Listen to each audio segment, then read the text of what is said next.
continuamos hablando de las cosas que le han pasado a México y que le pasan a muchos lados en el mundo. Lo que pasa aquí con nosotros es que, pese a todo, a los presidentes cuando hablaban se les hacía caso, se les oía. Y hemos tenido directores de Hacienda muy duros, muy perrones, pero todos eran creíbles. Un Ortiz Mena no se puede decir de otra cosa. Estuvo 18 años al frente de las finanzas de México. Y el anterior, Beteta. Beteta fue después. Mario Beteta fue. El anterior fue con Miguel Alemán. Eran guatemaltecos los Beteta, 2 hermanos. Y la familia Beteta, que luego siguió también. Sí, pero eran muy buenos secretarios. Sí, además ellos habían estado en la Revolución, los 2 hermanos, uno era general Beteta y el otro era licenciado, ¿no? Y les creías. Y ahora, el problema de México, así en el fondo y en el principio, no dependemos de la caída del petróleo, la devaluación del dólar, todo eso es correcto. Es que no le creemos al presidente. Y no hay manera de retomar la confianza. Cada vez que hablan se equivocan. El problema es que ya, en plena campaña política, el sentimiento de credulidad de la gente con respecto al proyecto de Peña Nieto era muy alto. Ajá. Las expectativas fueron superiores. Sí, la vendieron muy bien. Y también lo hicieron, que vendieron muy bien el Pacto por México, esa unidad política que tenía 25 años buscándose y que no se había podido lograr en las cámaras. Se sacan las 7 reformas. Ajá. Y de repente viene un problema de credibilidad brutal. Exacto. Que no lo puedes remediar, ¿no? Sí, pero... Porque no, bueno, se equivocaron, juega. Pero las broncas personales son las que abruman, Sí. ¿Cómo le puedes creer? Ahora está en todos lados ya, y esto cuando lo comentemos ya deja de ser noticia. Yo lo puse en el periódico ahora o va a salir. La tontería de ese señor César Camacho Quirós, director del PRI. Él es un enanito mental y físicamente. Su hechura es de un enano. El tipo, en 8 días le retrataron 7 relojes diferentes. ¿Los viste? El más barato, 170,000 pesos, y otro, un Nardín, Elías Nardín, algo así, casi 800,000. Es el más caro.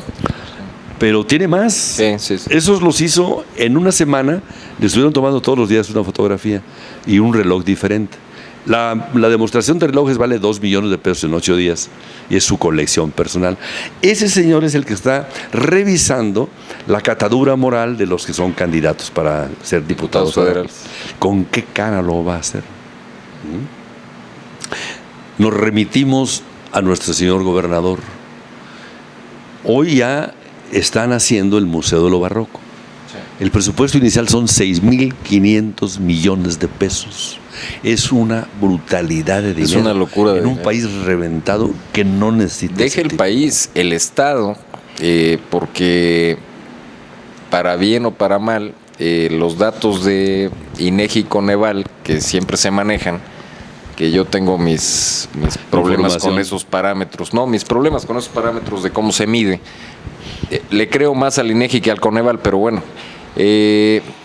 Al final tiene más credibilidad internacional, ¿no? Pero el problema de Puebla es que siempre estamos entre los estados con un alto índice de pobreza. Que cada día crece más. Siendo que está en el centro de la República. Exacto. No, pasa todo por ahí. Puebla no es el sur. No está marginado. No se explica uno el por qué se sigue tan atrasado tanto Puebla como Hidalgo. Bueno, están atrasados los pueblos, la ciudad. Yo estuve en Puebla la semana pasada, 2 días. Por supuesto. Estuve el 18 y 19 y estuve el 2 y el 3 de este mes ya en Puebla, estuve ahí. La ciudad está destrozadísima porque la quieren hacer nueva para el informe del señor gobernador en estos días, en enero o febrero, ¿verdad? En estos días. Entonces la tienen patas arriba el asunto, con unos derroches de dinero realmente impresionantes. Están haciendo el mentado segundo piso. Es absolutamente un capricho el asunto. Para hacer el segundo piso, el problema para entrar a Puebla es que cuando llegando a la Volkswagen se reduce a 2 carriles. Pero están las laterales, que son anchísimas. Se podrían hacer perfectamente. No, las están haciendo para poder hacer el segundo piso. Si se quedaran las terminales, en las laterales, queda la autopista de 4 carriles de cada lado, sensacional, y ya no necesitas el segundo piso.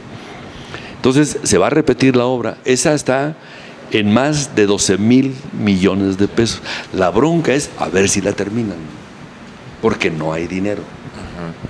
Yo les pongo con pleno conocimiento de causa el presupuesto de la Secretaría de Comunicaciones para este año 2015 de Puebla de 450 a 300 millones de pesos. Sí, le redujeron. 150 millones de pesos. ¿Qué les dejaron? Exclusivamente para el mantenimiento de la Secretaría. De carreteras. Sueldos, pero no hay para hacer un buche de arena, no hay para hacerlo. Una pala de cemento no hay para reparar una carretera, mucho menos obras nuevas. Este año. En Hidalgo, el señor que le encargaron que hiciera la reconstrucción, la hizo sin licitación, Sí. a su capricho y con sus cuates. Y ahorita se ha metido en el lío de su vida porque no entregó la carretera, no entregó cuentas y le falta por todos lados. Y es dedos chiquito de los que lo pusieron, de Osorio Chón. Entonces, cuidado con los faroles, ¿no? Y Puebla está así. Puebla están haciendo maravillas, es una ciudad en construcción, a ver, un día la van a acabar, pero el resto del estado, ¿dónde estamos, no? Sí, sobre todo la Mixteca, ¿no? Y parte de la Sierra Norte que siempre está muy mal. ¿Qué le pide a la Mixteca? Sí. La Mixteca tiene una cosa muy grande. Tiene 500,000 de gentes trabajando en Nueva York que mandan dinero, ¿eh? Sí.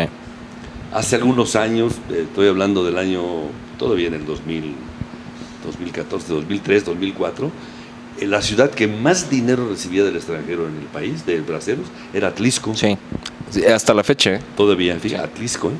Una derrama tremenda que ahí se quedaban, ¿no? Sí. Aquí pues están las tiendas que ahí están por el dinero de los braceros de la región.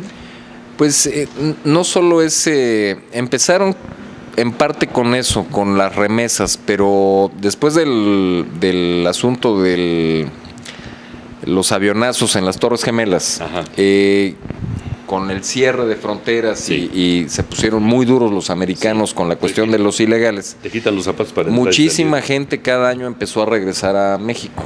Muchos otros siguen ilegales allá esperando una amnistía. Lo que están haciendo ahorita. Pero no han regresado, ¿eh? No han regresado. Entonces, pero ya esa cantidad brutal de serranos que estaban en Estados Unidos, ya no hay tantos.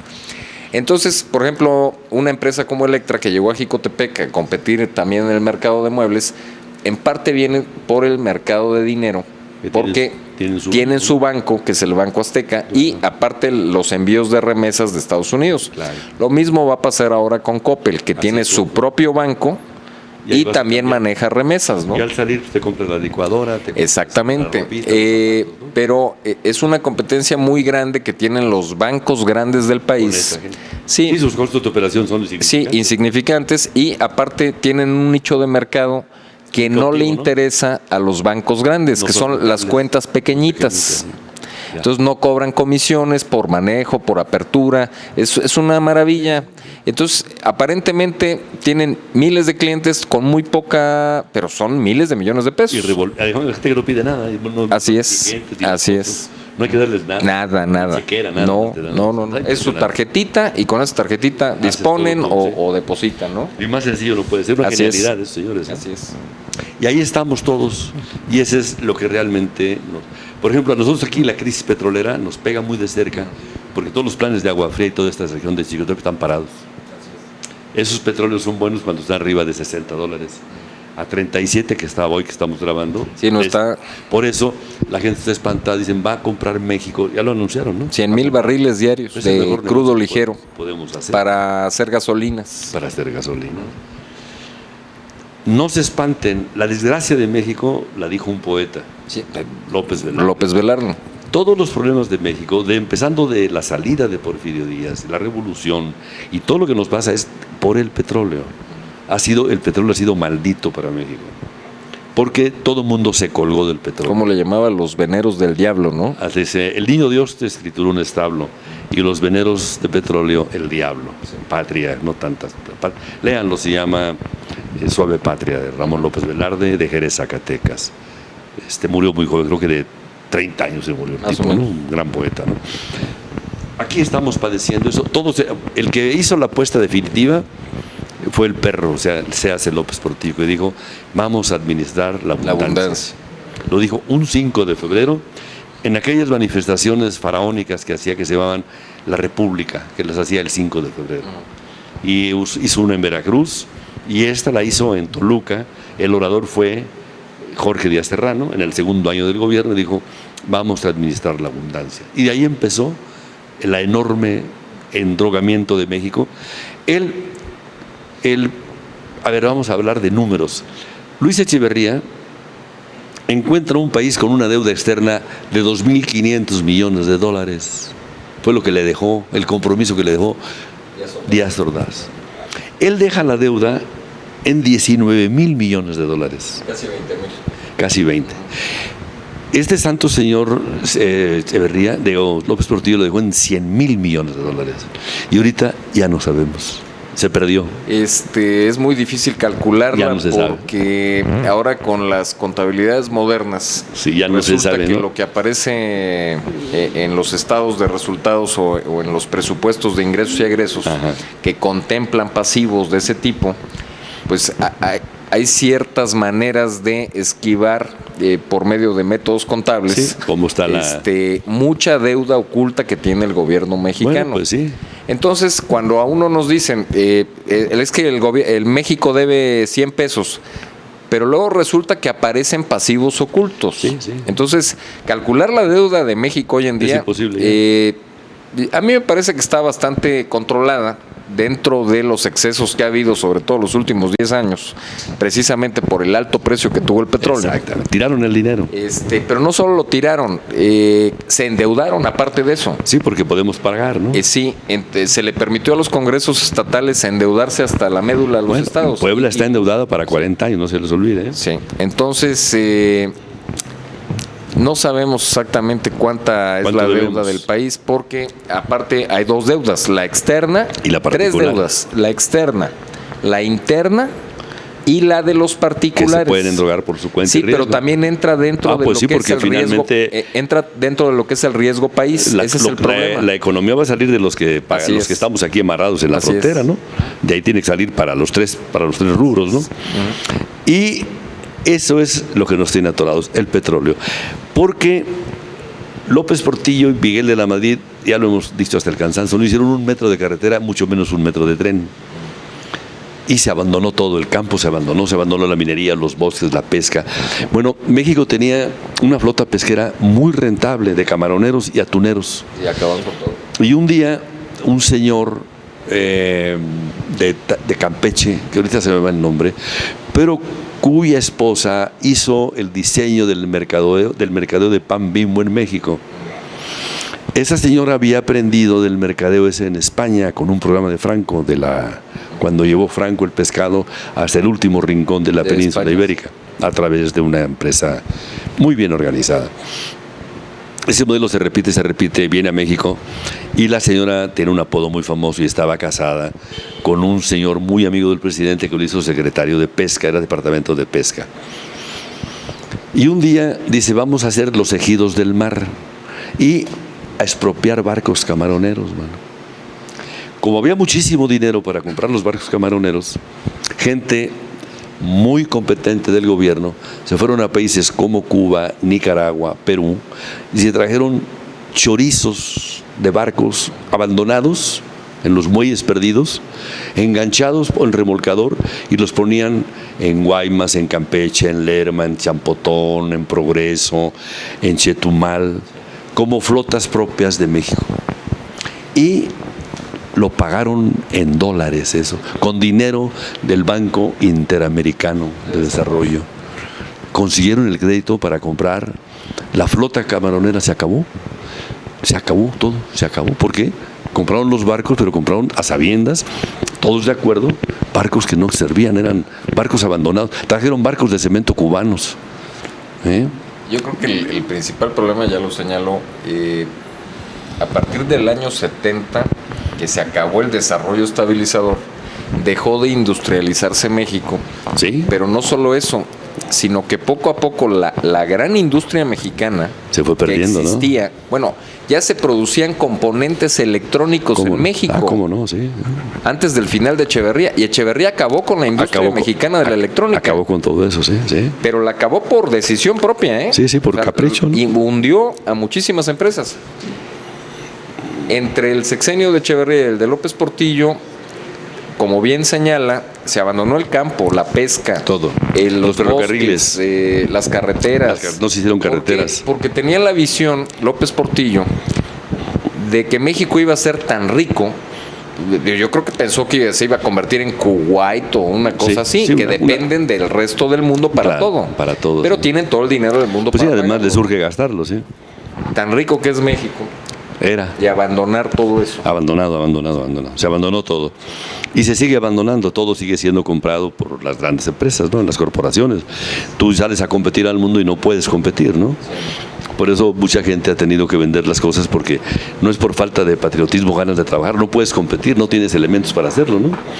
Sí, las grandes empresas sufren y se meten en negocios que no conocen. Caso de Walmart, ha tenido que soltar muchísimos negocios que tenía, porque se metió en terrenos que no eran de él. Ellos es la tienda de abarrotes. Se meten en comida, se meten en ropa, se meten en cosas que no conocen y van para... Hasta el banco tuvo que cerrar Walmart ya. Y así están todos los demás. ¿Vender a Carlos Slim? Claro. Carlos Slim está en los números, ¿no?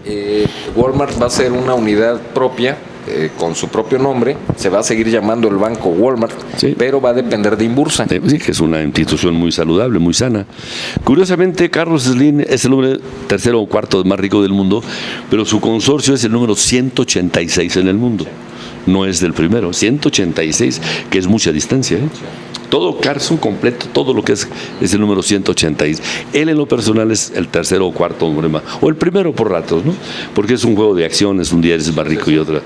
Ahí sí, un día pierde 10 mil millones de dólares en una jugada y al día siguiente lo recuperas. Es papel todo, ¿no? Todo es ¿cómo llaman? Cibernético todo, ¿no? Pues juegos de bolsa. Las, ¿no? acciones son como la rueda de la fortuna. Que ellos mismos la suben y bajan para ganar, ¿no? Sí, claro. Bueno, la única rueda de la fortuna que no es de fortuna, la de Puebla, está parada y está torcida, ¿eh? Sí. Y costó 400 millones de pesos. Es imposible que eso camine, no va a caminar nunca. ¿Qué va a ser el siguiente gobernador de Puebla, el que sea, con esos elefantes? Cuidado con eso, ¿eh? Entonces, ¿en dónde estamos parados, no? Y nadie esperaba estos recortes de dinero. Y son brutales, ¿eh? Yo creo que ya empezaron a apretarse el cinturón desde México porque ya se dieron cuenta de lo que va a significar para un presupuesto de egresos, digamos, en el año 2016. Que ya es mañana. Ajá. No van a poder presupuestar otra vez el petróleo $86 el barril. No, ya no. Porque está a 40. Ya está a 37 y hoy. Ninguna aseguradora del mundo le va a dar un seguro de riesgo al gobierno de México para... No son suicidas. Claro. ¿No? Entonces, está muy complicado, muy complicado. Exacto. ¿De dónde va a salir el dinero para mantener un presupuesto de egresos, digamos, equilibrado de 4 billones de pesos? No tengo idea. No tienen, ni ellos tampoco. Porque 2/5 partes del presupuesto de egresos dependían del petróleo mexicano. Pero estamos hablando de un petróleo mexicano a $100 el barril. Sí, que es una cosa. Y ahora está a 40. Entonces, una de dos, o nos vienen a amenazar con la pistola los señores de Hacienda, o deuda pública. Deuda pública. Sí, no puedes exprimir más, porque además yo pago si recibo, si no tengo ni ingresos, no tengo negocios. No, bueno, el problema es que el país tendría que salir adelante con las supuestas reformas, ¿no? Pero no se ve claro. No se ve claro porque va para largo, porque estaba todo, si no quieres a 100, a 70, $80 el barril, estaba todavía muy soportable. Muy soportable porque el seguro que habían comprado era hasta $79. Sí. Entonces, digamos que el diferencial lo va a pagar la aseguradora, que son $21 por barril, todo el año 2015. No hay problema. Un pueblo como el nuestro y nosotros mismos, ya estamos acostumbrados. Yo acabo de cumplir 74 años, ya estoy en mi año número 75 caminando. Esto te da tristeza porque es un atraso.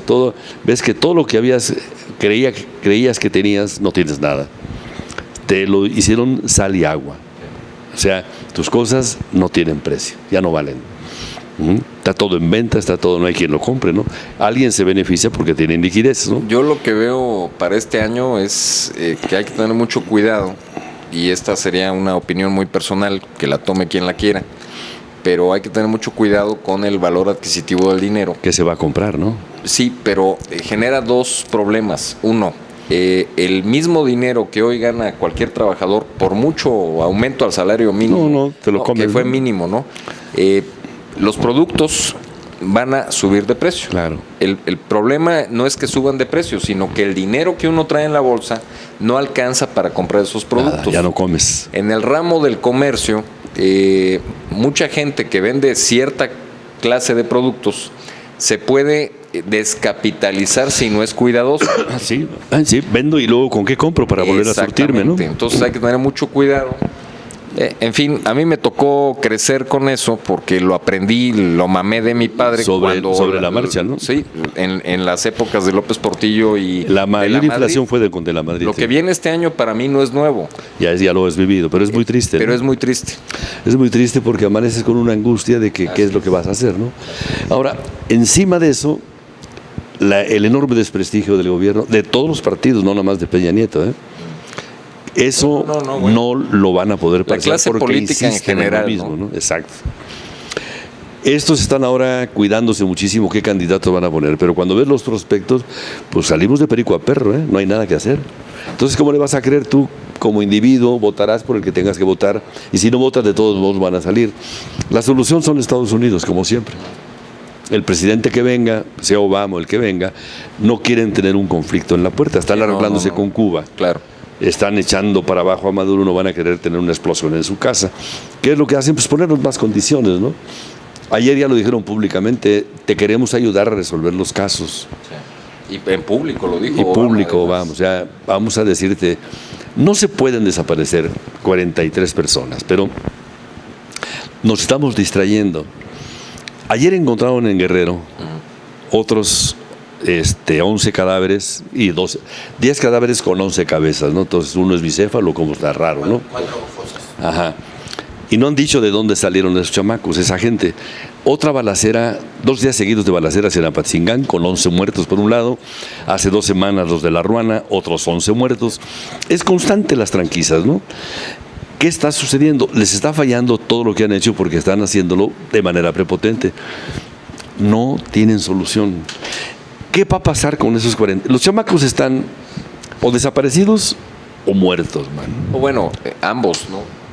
¿Qué va a pasar? Cualquiera, si aparecieran, ¿quién los tenía? Y si los mataron, ¿quién los mató? O sea, es una de las cosas donde vas a perder. Ahora, ¿cómo puede estar sin saber qué pasó? Hace un rato estaba leyendo a Cepeda Patterson, que acaba de publicar otro libro hoy. ¿no? No, pero acaba de publicar hoy. Escribe en el Universal, ¿no? Que tiene mucho sentido común. La teoría que él da es muy fuerte y ya la habíamos platicado.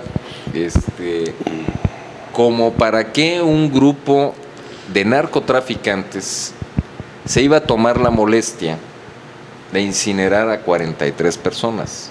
No acostumbran, ¿no? Estamos hablando de día y medio de fuego, ¿eh? Sí, sí. Entonces, él presenta esta teoría, ¿como para qué? ¿Qué se buscaba con eso, no? Ajá. Entonces, él propone que pudiera ser una repetición de lo de Tlatlaya, ¿no? Otra desaparición forzada del ejército. Nada más que de otro grupo de narcotraficantes, ¿no? Combinados con alguien más, ¿no? Así es. Entonces se pone peliagudo para el gobierno de la República porque hay que dar muchas explicaciones, ¿no? Sí, cómo se pueden pasar esas cosas. ¿Cómo pueden secuestrar un autobús lleno de muchachos? Desaparecerlos, pero enfrente de la partida militar en Oaxaca. En Guerrero. En Guerrero, perdón. Sí, está lleno de policías eso, donde volteas y lo que ves son policías y militares, ¿no? Yo sé que es muy duro, pero... La solución que encuentren es mala. Sí.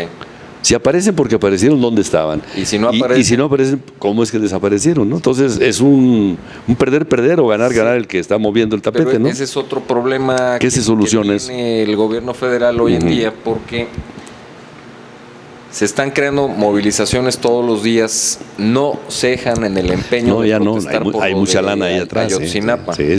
Y ya se convirtió en un asunto político. Ya se ha totalmente politizado el asunto. Entonces, me parece a mí que la tienen muy difícil. No recuerdo dónde leí que para la próxima semana o en 2 semanas tienen programadas manifestaciones afuera de muchas partidas militares en el país. Sí, cuides tentar al diablo, ¿no? Yo me puse a hacer memoria Y no recuerdo en la historia militar del país en el siglo XX... Que alguien se les ponga enfrente, ¿no? No, pero me refiero a una manifestación política contra el ejército. Ajá. Yo no recuerdo eso. No, ni era... siquiera después de lo del 68. No. Fue muy enfocado, ¿no? Se hacía la marcha cada año del 68, pero una marcha pacífica de protesta. No olvidamos, y 2 de octubre nos puro olvida. viejecito desfile. Pero realmente, pero ir a protestar a los cuarteles, yo no lo recuerdo, ¿eh? No, nunca existió. No se permitía, vaya. No lo recuerdo. Ni siquiera al más marihuano se le atoraba, pues. No se le antojaba a nadie. Pero no recuerdo yo. Nunca ha habido una manifestación contra el ejército en México. Entonces, así de ese tipo, nunca. Ha habido protestas porque algún soldado se pasaba de rasca, ¿no? Sí. Pero nada más, ¿no? Sí. Nada más. El último soldado fusilado fue en el año 49 en el estado de Hidalgo. Caramba. Por una corte militar lo mataron. Caramba. Pero todavía había pena de muerte en México, ¿no? Sí, nunca se ha quitado, lo que pasa está suspendida. Sí, claro. Pero sí existe, sí. En caso de alta traición y no sé qué tantas cosas. Es alta traición, es traición a la patria y homicidio. En primer tipo, grado. ¿no? Sí. Y la suspenden por cadena, tampoco de cadena perpetua, ¿no? Nada más te avientan 90 años. Y es traición a la patria, ¿no? En tiempo de guerra. Sí, porque es cuando pagan, además, ¿no? Y un gobierno que no le crees ni la hora, entonces esa es la bronca, ¿no? Así como, por ejemplo, el Papa, que lo quieren traer a como de lugar, pues cada vez que se refiere a México, toca el tema, ¿no? Y está en chino, el asunto, ¿eh? Que era un gran aliado. Ahora, fíjate cómo se mueven las cosas. Nombraron un cardenal, que es el de Morelia, ¿no? Y cuando tú ves quién es ese señor, pues está a la medida de lo que está pasando acá. Tú sabes que le presentó la renuncia al Papa cuando subió cuando lo fue a conocer. Ajá. En el primer consistorio, este señor que ahora es cardenal, le quiso presentar la renuncia. Le presentó la renuncia y le dijo: no, tengo algo para ti. Tú te quedas. Te necesito. Este jamás se imaginó que año y medio después, cardenal. ¿Ves la línea del nuevo cardenal de México? Y va en la línea de el Papa.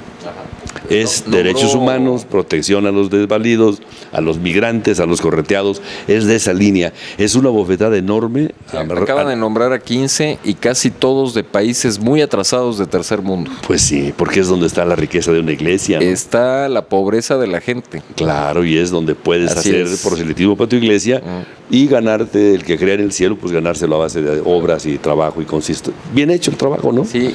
Y hagas el milagro. Cada vez que toma una decisión de estas el Papa, uno se pregunta si no tendrá miedo. ¿Quién? El Papa. ¿De venir? No, me refiero al arriesgarse a lo que está haciendo. Cada decisión que ha tomado estos últimos 2 años, cada discurso que ha dado, a usted y a mí, a lo mejor cada vez que lo conocemos más, nos cae mejor. Ajá, pero adentro no. El problema es la curia. Bueno, pero entonces lo que tienes que hacer es, que aquí lo pudo haber hecho López Portillo, que llegó a ser en su momento el presidente más querido en la historia de México, porque trajo al Papa. Si el señor dice: la curia romana no me funciona, no necesito la curia, mi iglesia es del mundo entero, yo estoy, y hay quien lo toca, ¿eh? Sí. Entonces, esa es la estrategia de este hombre. Son personas que ya no pueden ir más lejos de lo que están, ni por edad, ni por salud, ni porque no hay más cargo más grande que el que él tiene. Por lo tanto, ¿con qué lo amenazas? Me voy a morir, ya estoy enfermo y muerto, no tengo problema, ¿no? Yo me refiero a que hay tanto conflicto interno dentro de la iglesia. Intereses, ¿no? Intereses nada más. Y sobre todo económicos. Sí, sobre todo, siempre son así. Cada vez que da una orden. Sí, por ejemplo, lo que hizo con el Banco del Vaticano. Pues es que era necesario. Ya le tocaba, ¿no? Ya le tocaba. Sí, pero también señaló a los mafiosos de Calabria y a los de Palermo. Pues a todos están metidos ahí. Puso en su lugar a toda la clase política italiana, les dijo que eran una bola de corruptos. Claro. En fin. O sea, ninguna novedad, nada más que se los dijo, ¿no? Sí. lo que todos sabíamos todos, ¿no? A mí me parece que cada vez que abre la boca el señor, se mete en un problema. Sí, pero crece su imagen en otro terreno, ¿no? También me pongo a pensar que hoy en día sería muy difícil decir otra cosa, ¿no? No matar a un papa. Pues lo puedes matar por un asunto personal, ¿no? No, me refiero como se acostumbraba en otras épocas dentro de la iglesia. Bueno, se mataban entre ellos, sí, pues se envenenaban. Siempre lo puedes dar a matar a la iglesia. El señor tiene 78 años y está enfermo. Muy enfermo. Exacto, no es una cosa que ya se cae muerto y dice usted, se murió de repente, ¿no? Nadie desea eso. O como mi abuelita se murió por grosera, ¿supiste, no? Sí, mi abuelita paterna, man, le dio un ataque y dijo, chinga, y que se muere. Se murió por grosera, ¿no? Que se muere, man. Así se murió por grosera mi abuelita. Igual le va a pasar esto, chinga. No le dan un churrasco argentino, una cosa. Nos vamos a un corte, señor Toscana. Nunca lo sabías.